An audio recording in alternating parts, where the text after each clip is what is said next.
In this video, I'm going to teach you how to update Vercel deployment. So in order to do that, first head over to vercel.com.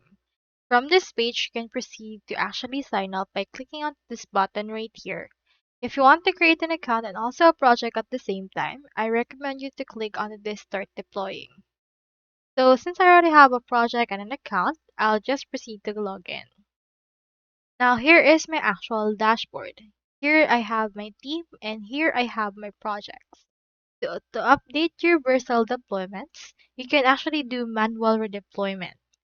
Go over to the deployments option that you can see right here in your ribbon.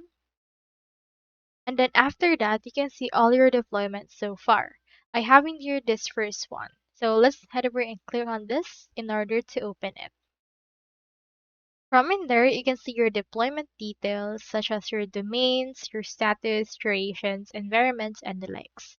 So what you can do is you can just find the ellipsis, which is the three dots, and then click on this redeploy option. Once you have made changes on your production, you can click on this redeploy in order to redeploy it into your actual site. As you can see, deployment has now been created, and you can see that you have in here the duration for that, the status is building, and it typically takes less than 20 seconds for the deployment. And once it's done, it should be able to show you the build logs, summaries, custom domains, as well as runtime logs based on this part that we have created.